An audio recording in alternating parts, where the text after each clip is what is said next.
السلام عليكم ورحمة الله وبركاته. الحمد لله نحمده ونستعينه ونستغفره ونعوذ بالله من شرور أنفسنا ومن سيئات أعمالنا. من يهد الله فلا مضل له ومن يضلله فلا هادي له. ونشهد أن لا إله إلا الله وحده لا شريك له. وأشهد أن سيدنا وسندنا ومولانا محمدا عبده ورسوله الذي أرسله بالحق بشيرا ونذيرا وداعيا إلى الله بإذنه وسراجا منيرا. فقد قال الله تعالى في كلامه المجيد والفرقانه الحميد: أعوذ بالله من الشيطان الرجيم. بسم الله الرحمن الرحيم. اتل ما أوحي إليك من الكتاب وأقم الصلاة إن الصلاة تنهى عن الفحشاء والمنكر ولذكر الله أكبر والله يعلم ما تصنعون. وقال النبي صلى الله عليه وسلم: أول ما يحاسب به العبد يوم القيامة الصلاة، أو كما قال النبي عليه الصلاة والسلام.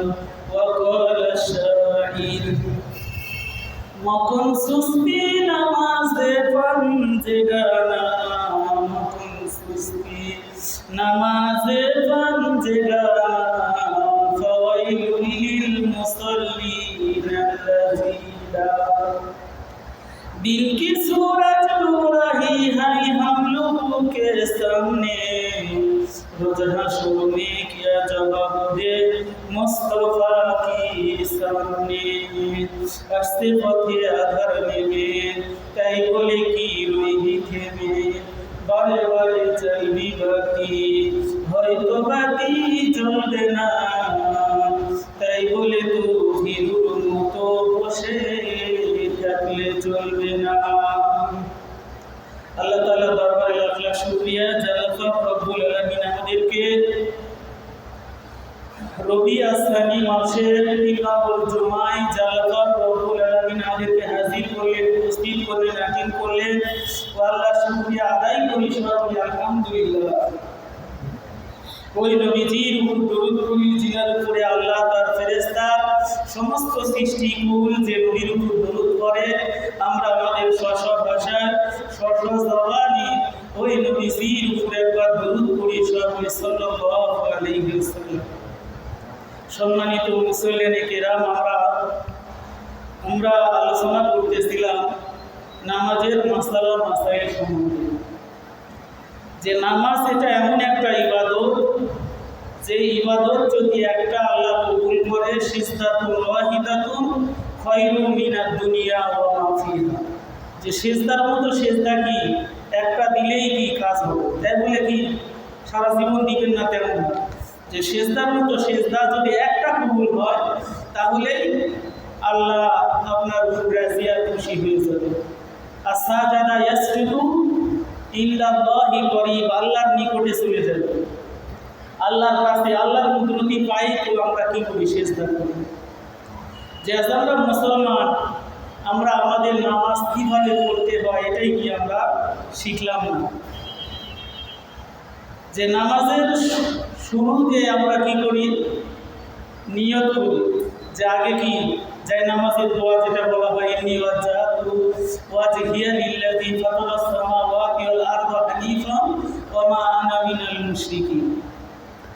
এরপরে আমরা কি ওযুর সময় নিয়ত করি, আর গাড়ি থেকে নিয়ত করে আসি যে আমি কি জুমার নামাজ পড়তে যাচ্ছি। এতটুকু নিয়ত কি অন্তরে জল্পনা কল্পনা হলে কি যথেষ্ট? নিয়াতুল মুমিন খায়রুম মিন আমালি, যে মুমিনের নিয়ত এটা কি আমল থেকে উত্তম। তাহলে নিয়তটা আপনার কি সহি আছে? এই ইমাম সাহেব নামাজ পড়িচ্ছে, আপনি কি নয়তো মুসাল্লিয়া লিল্লাহি তাআলা রাকাতায় হতে হতে তাকবীরে উলা যেন ছুটে না যায়, এটার দিকে আমাদের কি সবার সজাগ দৃষ্টি থাকতে হবে। যে তাকবীরে উলা শহীদ 40 দিন আমি নামাজ পড়লাম, 2টা পরোয়ানা আমার লেখা হয়ে যাবে। 1 নম্বর, সে জাহান্নামী হবে না। 2 নম্বর, তার না মুনাফিকদের লিস্টে উঠবে না। সুবহানাল্লাহ। আরেক হাদিসে আছে, যে ব্যক্তি কি করবে, যে ব্যক্তি তাকবীরে উলা শহীদ 40 দিন নামাজ পড়বে, সে 100 কোন কুরবানির সওয়াব পাবে। তাহলে আমাদের নামাজটা কি হতে হবে? নামাজের মতন কি হতে হবে? যে এই জন্য নামাজ কবি বলেন, মোমেনারা ই নামাজ ইমদাদে দাদ ইস্তাঈনু আয়াতে কুরআবাকা আয়াতে কদ আফলা আলা ইয়াদিকুল ইয়াউমুম দারমানিয়াস বিল সাদিকু। যে মুমিনরা এই নামাজ দ্বারাই কি আল্লাহর কাছে সাহায্য চেয়েছে। সাহাবায়ে কেরাম একজন সফর করতেছে, দীর্ঘ পথ সফর করতেছে, এমন সময় ওই ব্যক্তির বাহন যার উপরে সওয়ার হয়ে আসতেছিল ওটা কি করে মারা গেছে। তাহলে ওই ব্যক্তি কি আর সফরে করতেই পারতেছে না। এমন সময় তার চিন্তা আসলো যে মানুষ যখন মুসিবতে পড়ে সেই সময় কি 2 রাকাত সালাতুল হাসর এই নামাজ পড়ে আল্লাহর কাছে যদি দোয়া করা হয় তাহলে কি হবে? এই দোয়াটা কাজে লেগে যাবে। ঠিক ওই সাহাবী কি করলেন? আল্লাহর কাছে দোয়া করলেন, আল্লাহ আমি সফর করতেছি, আমার উট, আমার জন্তু, আমার বাহন একই হয়ে গেছে, মরে গেছে, আল্লাহ একে জিন্দা করে দেন। যে সাহাবায়ে কেরাম যখন দোয়া করলেন আল্লাহর কাছে, সঙ্গে সঙ্গে তার কি তার জন্তু বাহন কি মরা সেটা জীবিত করে দিলেন আল্লাহ। সবাই বলি সুবহানাল্লাহ। যে একজন সাহাবীর বাড়িতে গেলে খানা নেয়, বারবার আল্লাহ রসুলের কাছে যা শিকায়ত করতেছে, যে আল্লাহ রসুল আমার বাড়িতে খানার কোনো ব্যবস্থা নেই। আল্লাহ রসুল বললেন যে হে সাহাবী, তুমি কি করো? তুমি কায়মুল ব্যাগকে দিল হাজির করে কি করো? নামাজ পড়ো। এই কথা যখন আল্লাহ রসুল বললেন, সে সাহাবী কি করতেছেন? নামাজ পড়তেছেন। নামাজ পড়ার পরে তার বাড়িতে যায় স্ত্রীকে বললেন যে খানার ব্যবস্থা হয়েছে কিনা। তখন স্ত্রী বললেন যে না, কোনো ব্যবস্থা হয় নাই। তখন বলতেছে কোনো ব্যবস্থা হয় নাই। আবার সে কি করবে? সুন্দরভাবে নামাজ পড়লেন। তার বাড়িতে অটোমেটিক আল্লাহ কি করলেন? জাকাত ঘুরিয়ে দিলেন, যে জাকাত থেকে শুধু আদায় করতেছে। সুবহানাল্লাহ। এটা সাহাবায়ে কেরাম নামাজের মাধ্যমেই কি এটা সম্ভব করেছে। আর আমরা নামাজ পড়ি, আমাদের নামাজ পড়ার পরে আল্লাহর কাছে দোয়া করি, এই দোয়াটা কতটুকু আল্লাহ কি কবুল করতেছে, নামাজ কবুল করতেছে, এটা কি আমাদের চিন্তার বিষয়। একদম যে নামাজটা পড়তেছি, এই নামাজটা যেন আমার কবুল হয়, এর জন্য কি চেষ্টা করতে হবে। যে নামাজের মতো নামাজ হতে হবে। আমি নামাজ পড়তেছি, নামাজের ভিতরে ঘরের যদি কি আসে, ঘরের চিন্তা আসলো। আপনি নামাজ পড়তেছেন, আপনি কি ক্ষেতের ভিতরে ঘুরতেছেন। আপনি নামাজ পড়তেছেন, যে কাজ করেন ওই কাজের ভিতরে যে ঘুরতেছেন। যেভাবে নামাজ পড়লে নামাজ কি আল্লাহ কবুল করবে। যে হাদিস শরীফে আল্লাহ রাসূল বলেন, লা সালাতা রিজাল ইল্লা ফি হুজুরিল কলবি, কলব হাজির হওয়া ছাড়া নামাজ হবে। এই জন্য আমরা যে নামাজ পড়ব, এই নামাজের ভিতরে আমাদের প্রাণ থাকতে হবে। মানে কি আল্লাহর একাগ্রতা থাকতে হবে, যে আল্লাহ আমাকে দেখতেছে। এইভাবে যদি আপনি নামাজ পড়েন আর আপনি কি যে কাজ করেন ওই কাজের যে ঘুরতেছে, তাহলে বুঝতে হবে আপনার নামাজ কি আসমানে উঠবে না। এই জন্য আপনার কলব কি হাজির থাকতে হবে নামাজের ভিতরে। 2 রাকাত নামাজ যদি আপনি পড়তে পারেন এমনভাবে যে আপনার অন্তর কি আল্লাহর সামনে হাজির, মসজিদে হাজির, এইভাবে আল্লাহকে রাজি খুশি করে যদি আপনি নামাজ পড়েন, এই নামাজটাই কি আল্লাহ কবুল করবে। যেই জন্য আমাদের নামাজটা নামাজের মতো হতে হবে যে আমি হাতটা রাখতেছি আল্লাহু আকবার বলে হাত বাঁধলাম, এই হাতটা আমি বুকের উপরে বাঁধি আর নাভির উপরে বাঁধি, এটা কি ফ্যাক্টর না? যা আপনি বুকের উপর বাঁধতে পারেন, আপনি নাভির নিচে বাঁধতে পারেন। যে ইমাম আবু হানিফার মাযহাব অনুসারে আমরা যে নামাজ পড়ি, আমরা যখন নিয়ত করি, নিয়ত আল্লাহু আকবার বলার সঙ্গে সঙ্গে একে নাভির নিচে একবার হাত চলে যাবে। আল্লাহ মাযহাবি আহলে হাদিসের ভাইয়েরা আল্লাহু আকবার যে তারা কি বুকের উপরে যেভাবে কি বুকের উপরে হাত বাঁধো আর কি নাভির নিচে হাত বাঁধো। আবার ইমাম আহমদ ইবনে হাম্বলের যারা মাযহাবের অনুসারী তারা কি আল্লাহু আকবার দুটো হাত এভাবে ছেড়ে দিয়ে নামাজে স্টিল দাঁড়িয়ে থাকে। তাহলে এখানে প্রশ্ন হলো, যারা কি বুকের উপর হাত বাঁধা আর কি নাভির নিচে হাত বাঁধা নিয়ে তর্ক করে, ওই সব মুরব্বীদেরকে বলতে চায় যে যারা কি ইমাম আহমদ ইবনে হাম্বলের মাযহাব অনুসরণ করে বুকেও হাত বাঁধলো না, তারপরে নাভির নিচেও হাত বাঁধলো না, ওদের নামাজ হবে কি হবে না, এই চিন্তাটা আমাদের করতে হবে। তাহলে বললাম যে আমাদের এটা ফ্যাক্টর নয়, বুকের উপরে বাঁধি আর নাভির নিচে বাঁধি, এটা জায়েজ না জায়েজের ব্যাপার না, এটা কি সুন্নত মুস্তাহাবের ব্যাপার। যেই জন্য আমি বুকে হাত বাঁধি আর নাভির বাঁধি, এটা কি কোনো চিন্তা নাই। চিন্তাটা হলো আমি নামাজ পড়তেছি কিনা, এটাই হলো আসল ফ্যাক্টর। আল্লাহ রাসূল বলে যে সূরা ফাতিহা শেষ করার পরে যার আমিনটা কি ফেরেশতার আমিনের সঙ্গে কি হবে, যোগ হবে, অ্যাটাচ হয়ে যাবে, সে কি তার গুনাহ আল্লাহ মাফ করে দিবে। তাহলে আমরা কি হানাফি মাযহাব অনুসারে আমরা কি মনে মনে কি আমিন বলি, নিঃশব্দে আমিন বলি, আর যারা জোরে আমিন বলে মসজিদের সাথী উড়ে দেয়, যেটা কি এটাও কি লেখা দেয় যে এটা কি মুস্তাহাব, যে আপনি আমিন বলেন, আসতে বলেন বা না বলেন, যেটা কি ফ্যাক্টর না, ফ্যাক্টর হলো আপনি নামাজ পড়তেছেন কি না এটা। তাহলে বললাম যে আমরা যে নামাজ পড়ি, নামাজের ভিতরে আমাদের কলব হাজির থাকতে হবে। ফাতিহা সূরা কি ইমামের পিছনে পড়ি বা না পড়ি, এর আলোচনা কি 2 জুমা আগে কি চলে গেছে। এই আলোচনাগুলো কি এখানে ভিডিও আকারে ধারণ করা হয়, যে ফেসবুক যে ইউটিউবে আছে আমার নন্দুল আলী মিডিয়া, তারা একেবারে সার্চ দিলে কি পাবেন যে আলোচনা, এটা কি 2 জুমা আগে আলোচনা করা হয়েছে। আজকে যে আলোচনা করব এটা হচ্ছিল নামাজের সুন্নতে মুআক্কাদা কয়টা, নামাজ ভঙ্গের কারণ কয়টা, নামাজের ওয়াজিব কয়টা। যে আমরা নামাজ পড়ি, নামাজের সুন্নত জানি না, ওয়াজিব জানি না, কি কাজ করলে আমার নামাজ ভেঙে যায়, এটাই কি আজ পর্যন্ত আমি শিখলাম না। তারপরে কি সূরা ফাতিহা সহিভাবে জানি না, নাস ফালাক ইখলাস কাফিরুন যে 10টা সূরা কমপক্ষে মুখস্থ করতে হবে, তাশাহুদ শরীফ দোয়া মাসুরা দোয়া এগুলোর খবরে কি আমাদের নেই।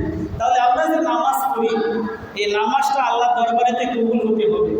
যে আমরা কি মেম্বার চেয়ারম্যানের কাছে কি দিলাম, একটা দরখাস্ত দিলাম, এই দরখাস্তের ভিতরে কি করলাম, 5টা 6টা কি ভুল করলাম, চেয়ারম্যান মেম্বার এই দরখাস্ত দেখে কি ছিঁড়ে ফেলে দিল যে বেটা লেখতে পারিস না, এগুলো কি বলমের মতো লেখা নিয়ে আসছিস। তাহলে আমরা যে নামাজ পড়ব, যে আমাদের আল্লাহর সামনে কি আমরা দাঁড়াই, নামাজের যখন দাঁড়াই, আনতা আবুদাল্লাহা আনতা আবুদাল্লাহা কান্নাকা তারাহু ফাইল্লাম তাকুন তারাহু ফাইন্নাহু ইয়ারাক, এমনভাবে নামাজ পড়ো যেন তুমি আল্লাহকে দেখতে পেয়েছো। তাহলে এখন আমার আমল খারাপ, আমি আল্লাহকে দেখতে পাইতেছি না, কিন্তু আল্লাহ আমার সামনে কি দণ্ডায়মান, আল্লাহ কি আমাকে দেখতেছে, সামনে আল্লাহ, পিছনে মালাকুল মউত, জানে জান্নাত হবে জাহান্নাম, আমি পুলসিরাতের উপর খাড়া। এই টেন্ডেন্সি, এই ফিলিংস নিয়ে নামাজে দাঁড়াতে হবে। নামাজে দাঁড়ায় যদি কি বললাম যে শুরুতে কলব হাজির না হলে এ নামাজ কি আমরা যতই করি, এ নামাজ কি থাকবে না, যে নামাজ কবুল হবে না। এই জন্যে আমাদের কি করতে হবে, নামাজে আল্লাহর সামনে যে দাঁড়াবো আমার দিল মন হাজির হতে হবে। সবাই কি ভিতরে ঢোকার সঙ্গে সঙ্গে দরজাটা লাগায় দিয়ে এসি চলতেছে, সবাই বুঝতেছি না। তাহলে যে আমি যে আল্লাহর সামনে যে দাঁড়াবো, আল্লাহ আমাকে দেখতেছে, এই চিন্তা থাকতে হবে। কিন্তু চিন্তাটা যদি হয় যে আমি নামাজ পড়তেছি বান্দাইগারা বাজারে যায় ঘুরতেছি, নামাজ পড়তেছি রাজশাহী, তারপরে নবাবাজার ঘুরতেছি, নামাজ পড়তেছি শ্বশুরবাড়ি বিহানের বাড়ি যায় ঘুরতেছি, এ নামাজ কি আল্লাহ এই নামাজটা নিয়ে কি করবে? উঠাইয়া নামাজি মুখে নিক্ষেপ করবে। ইমাম তিরমিজি হাদিস বর্ণনা করে, কেউ নামাজ পড়ে কার নামাজে 10 ভাগে 10 ভাগ কবুল হয়, কারো 8 ভাগ, কারো 9 ভাগ, 5 ভাগ, 3 ভাগ। আবার ইমাম তিরমিজি হাদিসের ভিতরে বলে যে এমন মানুষ নামাজ পড়ে যার নামাজ কোনো সওয়াবের যোগ্যতায় রাখে না। তাহলে আপনি কি সারা জীবন নামাজ পড়লেন বা জুম্মার দিনে হাজিরা দিলেন, যে আপনি যে নামাজ পড়লেন নামাজটা কি নামাজের মতো হওয়া লাগবে? তাহলে নামাজের সূরা কেরাত, নামাজের দিল মন একাগ্রতা ঠিক থাকতে হবে। এখন যে বিষয়ে আলোচনা করবো এটা নামাজের ওয়াজিব 14টা, এটা আমাদের কি জানতে হবে? নামাজের ওয়াজিব 14টা। 1 নম্বর সূরা ফাতিহা পড়া। নামাজের ওয়াজিব 14টি, 1 নম্বর সূরা ফাতিহা পড়া। তাহলে এটা নামাজের ভিতরে ওয়াজিব। যে 2 জুম্মা আগে বয়ান করতেছিলাম যে আমরা যেন হানাফি মাযহাবের অনুসারী, আমাদের ইমামের পিছনে সূরা কেরাত পড়া কি মাকরুহে তাহরিমি, পড়া যাবে না, পড়লে কবিরা গুনাহ। আর আহলে হাদিস মাযহাবী যারা, এরা কি ইমামের পিছনে ফরজ নামাজে সূরা ফাতিহা অবশ্যই পড়তে হবে। তাহলে কি হানাফি মাযহাব অনুসারে ইমামের পিছনে যখন আমি নামাজ পড়লাম, ফরজ নামাজ, ভালো করে শুনি, ফরজ নামাজ যদি পড়ি ইমামের পিছনে সূরা ফাতিহা লাগবে না। এছাড়া সুন্নত, ওয়াজিব, নফল যত নামাজ কি আমরা পড়ি প্রত্যেক নামাজেই কি সূরা ফাতিহা লাগবে, এটা কি ওয়াজিব। তাহলে নামাজের ওয়াজিব 14টি। 1 নম্বর সূরা ফাতিহা পুরো পড়া, অর্ধেক পড়লে হবে না, যে সূরা ফাতিহা পুরোটাই পড়তে হবে। যে আপনি কি আশাগিরি করে কি যে বাড়ির কাজ আছে সূরা ফাতিহা পড়লেন, আলহামদুলিল্লাহ আল্লাহু আকবার, যে তারা বিরত মেলে কি ফরজি গতিতে, যে এরকম ফরজি গতিতে অর্ধেক কি সূরা ফাতিহা পড়লেন, এটা হবে না। যে নামাজের ওয়াজিব 14টি, এর ভিতরে সূরা ফাতিহা পুরোটাই পড়তে হবে।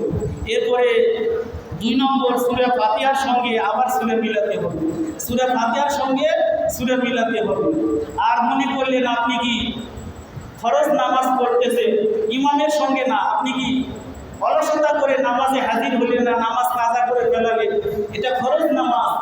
এখন আপনি সূরা ফাতিহা গোটাই পড়তে হবে, প্লাস কি একটা সূরা গোটাই মিলাতে হবে। তাহলে সূরা ফাতিহা পুরো পড়া 1 নম্বর নামাজের ওয়াজিব 14টি, সূরা ফাতিহা গোটাই পড়া। এরপরে 2 নম্বর সূরা ফাতিহার সঙ্গে আরেকটা সূরা মিলানো। 3 নম্বর রুকু সেজদায় দেরি করা, রুকু সেজদায় কি দেরি করা। তাহলে আজ আমরা কি রুকু সেজদা যে বললাম যে ফরজি গতিতে যদি আমি নামাজ পড়ি, ফরজি গতিতে মানে কি উঠলাম আর বসলাম এরকম নামাজে আছে। যে ইমামের সঙ্গে যখন আমরা নামাজ পড়ি এ নামাজটা কি যে এখন যে আমি যখন নামাজ পড়েছি বর্তমানে, আগে কি এই নামাজের ভিতরে এটা পড়তাম না, যে রব্বানা লাকাল হামদান কাসীরান তাইয়িবান, এটা পড়তাম না। এই জন্য কি রুকুর থেকে খাড়া হওয়ার পরে তাড়াতাড়ি কি সেজদা চলে যেত। যেই জন্য এটা দোয়াটা কি হানাফি মাযহাবে যদিও নেয়, তারপরেও কি বললে অনেক সওয়াব। যে রব্বানা লাকাল হামদান কাসীরান ফীহি, আপনি কি রুকু করলেন, রুকু থেকে উঠে কি আপনাকে দাঁড়াতে হবে। যদি আপনি না দাঁড়িয়ে রুকুর থেকে উঠে না দাঁড়িয়ে সঙ্গে সঙ্গে সেজদায় চলে আসলেন, আপনি ওয়াজিব তরক করলেন, আপনার নামাজ কি এটা বাতিল হয়ে যাবে। তাহলে কি বললাম যে নামাজের ওয়াজিব 14টি। 1 নম্বর সূরা ফাতিহা গোটা পড়া, 2 নম্বর সূরা ফাতিহার সঙ্গে সূরা মিলানো, 3 নম্বর রুকু সেজদায় দেরি করা, 3 নম্বর রুকু সেজদায় কি দেরি করা, রুকু সেজদায় দেরি করা। তাহলে রুকু সেজদায় যে আপনি কতবার বলবেন সুবহানা রাব্বিয়াল আযীম, সুবহানা রাব্বিয়াল আ'লা। মাসালার ভিতরে লেখে যে 3 বার 5 বার 7 বার, 3 বার 5 বার 7 বার। যত আপনি কি এই সুবহানা রাব্বিয়াল আ'লা, সুবহানা রাব্বিয়াল আযীম নামাজের ভিতরে যত বেশি পড়বেন তত সওয়াব কি আপনার আপনার আমলনামায় লেখা হবে। এখন আপনি মনে করলেন সফরে যাবে, এটা সফরের মাসলা বলতেছি, যে সফরে যাবে রাজশাহীর গাড়ি এটা বান্দাঘাটে আসে, এখানে দাঁড়ায় আছে, আপনি এখানে নামাজ পড়তেছেন, আপনি কি যদি সূরা ফাতিহা কি রুকু সিজদা তাসবিহ 7 বারই আদায় করতে চান, সুবহানা রাব্বিয়াল আযীম, সুবহানা রাব্বিয়াল আযীম, এভাবে কি বেশি করে আপনি সওয়াব দেওয়ার দরকার। ওই দিন দেখবেন গাড়ি কি ভবানীগঞ্জ পার হয়ে গেছে। যেই জন্য আপনি কি যখন সফরে যাবেন আল্লাহ আপনার নামাজটাকে কনসিডার করে দিয়েছে, যে আপনি যখন সফরে যাবেন 4 ওয়াক্ত নামাজ কি 2 রাকাতের বিধান করে দিলেন আল্লাহ। তাহলে আপনি যখন সফরে যাবেন তখন কি তিনবার করলেই চলবে। এরপরে যদি আপনার সময় বেশি হয় আপনি 5 বার করলেন, এর চাইতে বেশি সময় আছে আপনার, আপনি কি 7 বার করলেন। তাহলে রুকু সেজদায় কি দেরি করা, যে সেজদায় পড়লেন আর কি ঘটঘট করে মেরে কি তাড়াতাড়ি উঠে আসবেন, যে এভাবে লোক দেখানো নামাজ, এই নামাজটা কি, এই নামাজ আল্লাহর দরবারে কবুল হবে না। যে আপনি নামাজ পড়লেন, নামাজে যায় কি আপনাকে দেরি করতে হবে, কারণ সূরা বাকারা 2 নম্বর পারার 2 নম্বর পৃষ্ঠা আল্লাহ বলেন, ইয়া আইয়ুহাল্লাযীনা আমানু ইসতাঈনু বিস-সাবরি ওয়াস-সালাহ, যে হে ঈমানদারেরা ধৈর্য নিয়ে কি করো, নামাজ পড়ো সবরের সহিত। তাহলে নামাজ পড়তে আসলে আপনি বা স্ত্রী দেখতেছে নামাজ পড়তে আসলে, তারপরে কি ছেলে মেয়ে দেখতেছে নামাজ পড়তে আসলে, আর এখানে আসে কি ঘটঘট করে মারতেছে, তাড়াতাড়ি কি বলতেছে, তাড়াতাড়ি যে একজন মুসল্লি রমজান মাসে যে আমরা কি 4 রাকাত তারাবি পড়ছি, আর ওই রকম 4 রাকাত পড়ে চলে যাচ্ছে। বাবা কি এত তাড়াতাড়ি চলে গেলেন, ব্যাপার কি করছে হুজুর, তোমাদের সঙ্গে সময় নষ্ট করার সময় নেই। যে তোমরা কি 4 রাকাত পড়ার আগেই কি আমার বাইরে 4 রাকাত হয়ে গেছে, এই জন্য ইমামের সঙ্গে 4 রাকাত পড়ে মসজিদ থেকে কি দূরেছে। তাহলে এইভাবে যে লোক দেখানো নামাজ, যে আপনি নামাজে এসে দেরি করলেন না, ঘটঘট করে মারতেছেন, এভাবে হবে না। যে সময় নিয়ে সুবহানা রাব্বিয়াল আযীম, সুবহানা, যে প্রত্যেকটা হরফ যেন স্পষ্ট হয়। তারপরে সুবহান বা কেরাসিন যদি বলেন নামাজের ভিতরে, যাওয়ার সময় নেয় তাড়াতাড়ি কি মসজিদ থেকে বাইরে হওয়া লাগবে, যে বাড়িতে এই কাজ সেই কাজ সিজদা করে কি যে এমন স্পিরিটে মারলেন যে ফেরেশতারা মুনকার নাকিরও বুঝতে পারলো না তার সে কয়টা হরফ উচ্চারণ করল। যে কয়টা হরফ উচ্চারণ করেন প্রত্যেকটা হরফের বিনিময়ে 10টা নেকি। তাহলে আপনি এমন তাড়াতাড়ি মানলেন, এই জায়গায় কি ফেরেশতারা বুঝতেই পারলো না কয়টা শব্দ তার মুখ থেকে বের। বুঝতেছেন বাংলা কথা? যে এই জন্য সুবহানা রাব্বিয়াল আযীম, সুবহানা রাব্বিয়াল আ'লা, যদি বাংলা বই থেকে খালি কয় সুবহানা রাব্বিয়াল আলা, এ আলা বলে হবে না, আলিফ আইন লাম, আ'লা সুবহানা রাব্বিয়াল আ'লা, এইভাবে পড়তে হবে। আর যদি খালি সুবহানা রাব্বিয়াল আলা করে চলে গেলে এবার হবে না, সুবহানা রাব্বিয়াল আ'লা এভাবে কি উচ্চারণ করবে। তারপরে রুকু হতে সোজা হয়ে দাঁড়ানো, রুকু যে করলেন রুকু থেকে কি সোজা হয়ে দাঁড়ানো। যদিও হানাফি মাযহাবে নাই রব্বানা লাকাল হামদান কাসীরান তাইয়িবান মুবারাকান, তারপরে পড়লে কি গুনে নেয়। যদি আপনি পড়েন এখানে কি একটু স্থিরভাবে দাঁড়ানো কি সম্ভব হয়, ওটা করলে তাহলে আপনি এইভাবে কি রুকু থেকে উঠে কি যতক্ষণ রুকুতে ছিলেন দরকার তো অতক্ষণ সময় কি ওখানে রুকু থেকে উঠার পরে দাঁড়িয়ে থাকা। এরপরে সেজদায় চলে গেলেন, সেজদায় যাওয়ার পরে আবার কি সুবহানা রাব্বিয়াল আ'লা করলেন, এভাবে সুবহানা রাব্বিয়াল আ'লা এভাবে জের জবর পেশ উচ্চারণ করে কি কাজ করালেন। তাহলে এইভাবে করলেন, তারপরে ঘটঘট করে মারলে হবে না। যদি কি তাড়াতাড়ি মারেন, তারপরে সেজদার থেকে উঠলেন, সেজদার থেকে উঠে আবার কি ওর থেকেই সেজদা চলে গেল। তাহলে শরীয়ত বলে যখন কি আপনি এক সেজদা মেরে আবার কি এরকমভাবে উঠে আবার কি সেজদার থেকে উঠে কমপক্ষে কিংবা দাঁড়া বসে থাকা লাগবে, যে আপনি সেজদার থেকে উঠে আবার মুন্ডি লাগেন আবার মারা দিলেন। যেভাবে যদি নামাজ পড়েন এ নামাজ কি আল্লাহ কবুল করবে না। আল্লাহ বলে বেটা সপ্তাহে একদিন নামাজ পড়বে আসতো, ফেজলামি নিয়ে আসছে যে সপ্তাহে একদিন নামাজ পড়ে আসছে, আবার কি সেজদা দিল, আবার কি সেজদার থেকে স্থির না হয়ে আবার কি খাট করে সেজদায় পড়ে গেল। যে এরকম নামাজই কি হবে না। যে সেজদার থেকে উঠার পরে কমপক্ষে কি আপনি এই যে দোয়া আছে সেজদার থেকে উঠে 2 সেজদার মাঝখানে যে দোয়া, ওটা কি 2 সেজদার মাঝখানে যে দোয়া করা লাগে, আল্লাহুম্মা গফিরনি ওয়ারহামনি ওয়াআফিনি ওয়াজবুরনি, এরকম দোয়া আছে। এই দোয়াটা যদি আপনি পড়েন তাহলে স্থির থাকার কি একটু সময় পাবেন। আর যদি দোয়া করেন না করেন, তারপরেও কি আপনি একটু সময় নিয়ে কি আবার কি আপনি সিজদায় চলে যান। তাহলে কি বললাম যে নামাজের ওয়াজিব শোনানো হইতেছে যে 1 নম্বর সূরা ফাতিহা পড়ে পড়া, 2 নম্বর সূরা ফাতিহার সঙ্গে সূরা মিলানো, রুকু সেজদায় দেরি করা, এরপরে রুকু হতে সোজা হয়ে দাঁড়ানো। যে রুকু থেকে উঠেই কি হট করে আবার সেজদায় চলে গেলে চলবে না, যে আপনি কি আগে স্টিল হয়ে দাঁড়াতে হবে।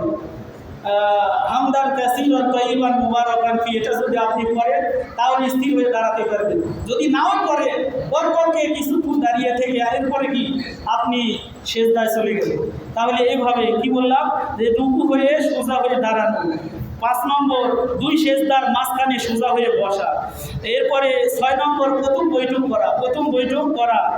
এরপরে 7 নম্বর উভয় বৈঠকে আত্তাহিয়াত করা। প্রথম যে বৈঠকটা আপনি ইমামের সঙ্গে দিবেন, এটা আপনি কি সূরা তাশাহুদ গুটাই পড়া, আত্তাহিয়াতু লিল্লাহি ওয়া সালাওয়াত, এটা কি গুটাই পড়া। যেটা অনেক মাসালা আছে। মনে করলে মাগরিবের নামাজ কেউ কি 1 রাকাত পেল না, এটা জটিল মাসলা, এটা মানুষ কি অনেকাংশে জানে না। মনে করলেন ইমামের সঙ্গে আপনি মাগরিবের নামাজে 1 রাকাত পেলেন না, ইমাম সাহেব 1 রাকাত পড়ে দ্বিতীয় রাকাতে যখন বসলো তখন আপনার কি প্রথম রাকাত হলো, যে দ্বিতীয় রাকাতে আপনি হাজির হলেন, প্রথম রাকাত হলো, আপনি কি শুধু তাশাহুদ পড়লেন। এরপরে ইমাম সাহেবের যখন 3 নম্বর রাকাত হয়ে গেল তখন আপনার কি হলো 2 রাকাত হলো। ওই জায়গাতে শুধু কি আত্তাহিয়াতই পড়তে হবে, তাশাহুদ।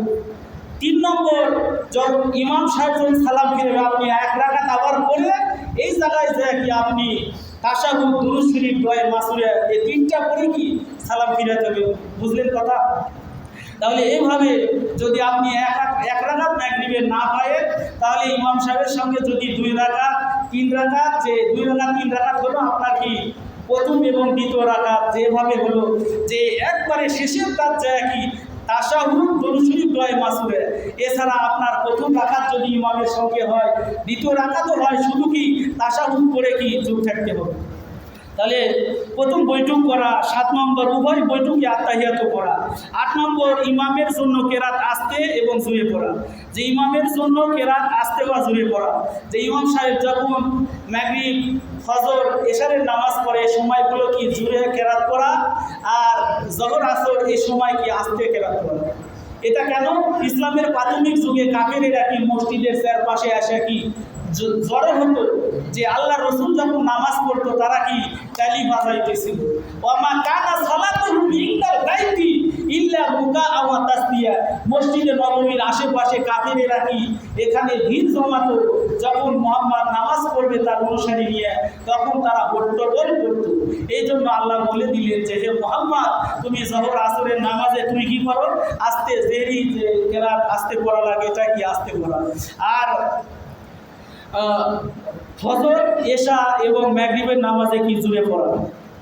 তারপরে ইমামের জন্য কেরাত আস্তে এবং জোরে পড়া। 9 নম্বর ভিতরের নামাজে দোয়ায়ে কুনুত পড়া। দেখেন এটা ওয়াজিব, নামাজের ওয়াজিবের ভিতরে এটা ওয়াজিব, যে আপনি সারা জীবন নামাজ পড়লেন, ভিতরের নামাজ আপনি করবেন, এটা কি দোয়ায়ে কুনুত, এটা মুখস্থ থাকা, এটা কি ওয়াজিব। যেহেতু ভিতরের নামাজ ওয়াজিব, এই জন্য দোয়ায়ে কুনুত মুখস্থ করা সবার জন্যই ওয়াজিব। আল্লাহ পাক সবাইকে মুখস্থ করার তৌফিক দিন। এরপরে নামাজের ওয়াজিব 14টার ভিতরে 10 নম্বর হলো 2 ঈদের নামাজে 6টি করে তাকবীর বলা। 2 ঈদের নামাজে 6টা তাকবীর বলা। যে যারা আহলে হাদিস ভাইরা তারা 12 তাকবীর দিল, তাহলে এটাও কি ওয়াজিব। তাহলে 2 ঈদের নামাজে 6টি করে তাকবীর বলা। এরপরে 11 নম্বর ফরজ নামাজের প্রথম 2 রাকাতকে কেরাতের জন্য নির্ধারিত করা। ফরজ নামাজ যখন কি ইমাম সাহেব পড়বে, 4 রাকাত নামাজ পড়লো, প্রথম 2 রাকাতে সূরা ফাতিহার পরে কি আবার সূরা কি কেরাত নির্ধারণ করা। 3 নম্বর 4 নম্বর রাকাতে শুধু কি সূরা ফাতিহা পড়া, এটা ইমামের জন্য। আবার যদি আপনারা একাকী পড়েন তারাও কি করতে পারবেন। এরপরে 12 নম্বর প্রত্যেক রাকাতের ফরজগুলি তরতিব ঠিক রাখা। প্রত্যেক রাকাতের ফরজের তরতিব ঠিক রাখা। 13 নম্বর প্রত্যেক রাকাতের ওয়াজিবগুলোর তরতিব ঠিক রাখা। প্রত্যেক রাকাতের ওয়াজিবগুলো তরতিব ঠিক রাখা। 14 নম্বর সালাম বলে নামাজ শেষ করা, 14 নম্বর সালাম বলে নামাজ শেষ করা। আসসালামু আলাইকুম ওয়া রাহমাতুল্লাহ, এভাবে কি নামাজ পড়ে ডানে বাঁয়ে নামাজ সালাম ফিরে নামাজ শেষ করা। এটা গেল নামাজের ওয়াজিব 14টি। এরপরে আছে নামাজের সুন্নতে মুআক্কাদা, নামাজ ভঙ্গের কারণ, যেগুলো কি আমাদের জানতে হবে।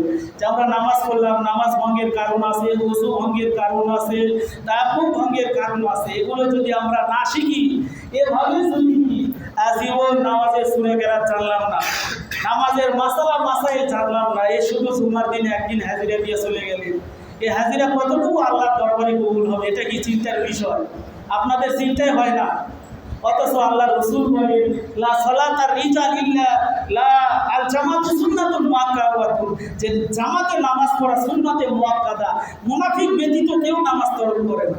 যে নবী কোনোদিন উম্মতকে কষ্ট দেওয়ার কোনো কথা নবীজি বলেন না, কিন্তু এই হাদিসে এমন মারাত্মক বললেন যে মুনাফিক ব্যতীত কেউ নামাজ তরক করে না। আর এই মুনাফিকের জায়গা কোথায়? 5 নম্বর পড়ার একবারে শেষ পৃষ্ঠা আল্লাহ বলেন, ইন্নাল মুনাফিকিনা ফি দারকিল আসফালি মিনান নার, মুনাফিকদের জায়গা হলো জাহান্নামের অতল গহ্বরে, মানে জাহান্নাম আছে এর নিচতলায় জায়গা হবে মুনাফিকদের। এই জন্য আমরা কি নামাজ পড়ি?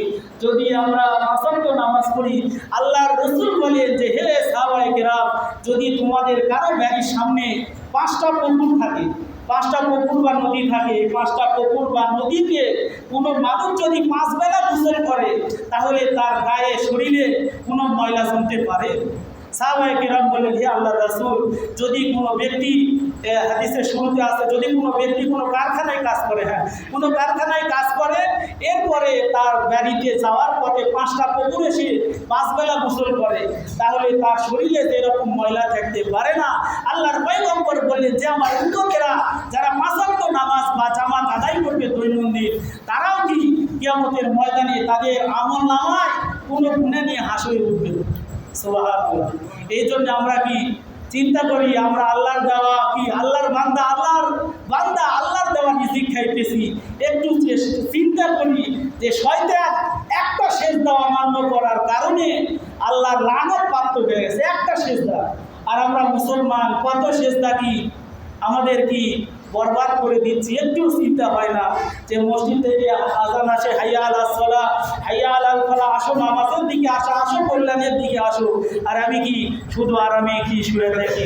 আল্লাহ পাক অল্প সময় যা কিছু আলোচনা করলাম, আল্লাহ পাক আমাদের সবাইকে আমল করার